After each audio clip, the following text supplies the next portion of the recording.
Sistem pembelajaran dan pengajaran di rumah PDPR yang kini digunapakai dalam sistem persekolahan negara ketika pandemik COVID-19 secara tidak langsung mencetuskan isu learning burnout dalam kalangan guru dan ibu bapa mengenai peran ki dan capaian internet yang masih lemah.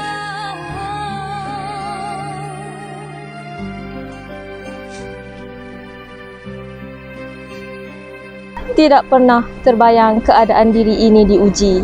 Sebagai ibu tunggal yang membanting tulang untuk keluarga, dugaan yang datang pasti menjadi tamparan hebat buat dirinya. Semenjak dunia dilanda pandemik COVID-19, pelbagai sektor tidak dapat berjalan dengan baik. Banyak sektor terjejas, terutamanya sektor perniagaan dan sektor pendidikan. Puan Aini merupakan ibu tunggal yang bekerja sebagai peniaga di pasar malam, tidak dapat meneruskan perniagaannya dek kerana penutupan pengoperasian pasar malam di seluruh negara. Kini, beliau hanya berniaga kecil-kecilan di kawasan perumahannya demi menyara kehidupan bersama 3 orang anaknya yang masih bersekolah. Bersama saya, Aina, dan kru bersamaku melihat kehidupan Puan Aini.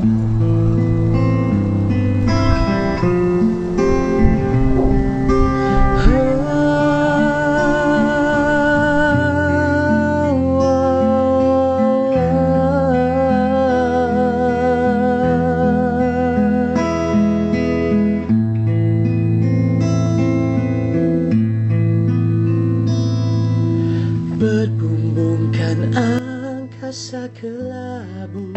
Bagaimana kehidupan Puan setelah dunia dilanda pandemik COVID-19? Sebenarnya lepas COVID-19 tu kita orang susah sikit lah, sebab dulu saya meniaga pasar malam je untuk menanggung kehidupan kita orang 4 orang ni.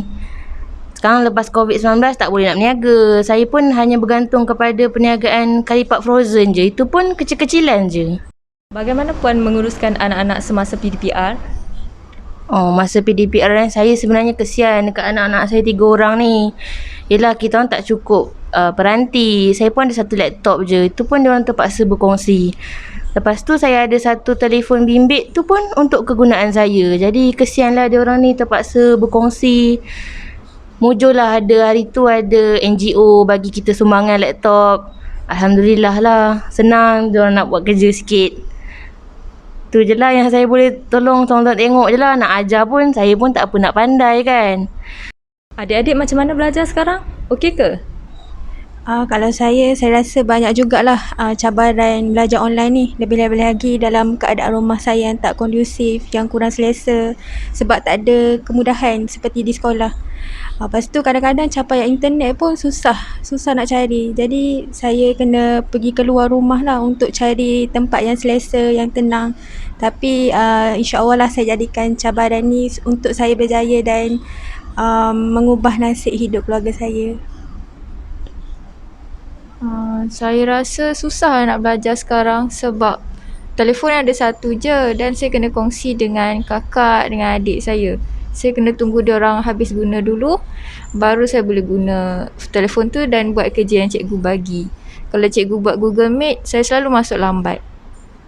Okey je. Sekarang saya dah tak fokus sangat dah nak belajar. Mak selalu suruh kakak-kakak guna telefon dulu. Saya cuba belajar sendiri tapi tak faham. Tanya mak tak tahu. Kakak semua busy. Saya buat je lah sendiri walaupun saya tak faham. Berat mata memandang, berat lagi bahu yang memikul. Itulah cabaran-cabaran yang dihadapi oleh keluarga Puan Aini. Sekarang kita bersama Ustazah Iman. Okey Ustazah, apa pendapat Ustazah tentang cabaran mengajar atas talian semasa PDPR?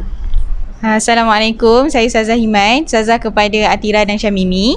Antara cabaran yang kita cikgu-cikgu hadapi sepanjang PDPR ni adalah capaian internet lah.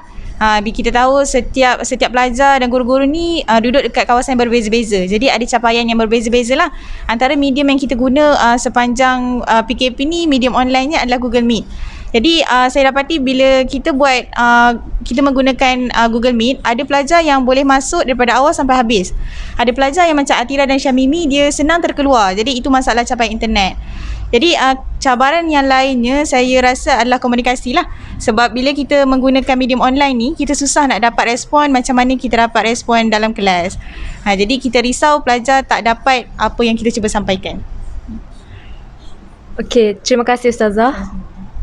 Sekarang kita bersama Cikgu Nisa. Bagaimana Cikgu Nisa memberi tugasan semasa PDPR dan bagaimana pula respon pelajar terhadap kerja yang Cikgu Nisa berikan? Assalamualaikum, saya Cikgu Nisa, guru bagi mata pelajaran Bahasa Melayu. Okey, Syafiqah dan Syamimi ini antara pelajar yang sangat baik dan prestasinya dalam kelas pun memang cemerlang.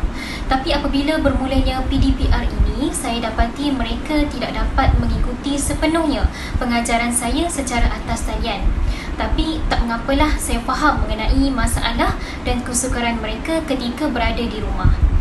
Dari segi pembahagian kerja pula, saya ada membahagikan modul-modul pengajaran saya kepada murid-murid untuk disiapkan pada waktu yang saya tetapkan. Tapi itulah, mesti ada pelajar yang tak dapat menyiapkannya dan ada juga sebilangan pelajar yang tak tengok pun modul pengajaran yang saya bagi.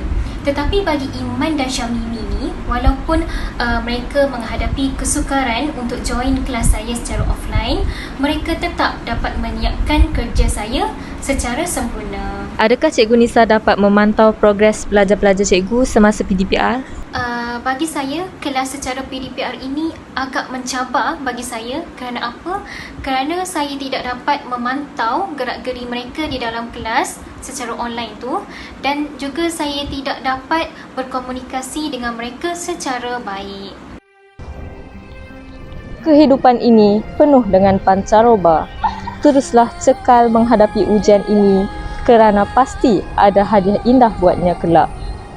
Terus hulurkan tangan, ringankan beban.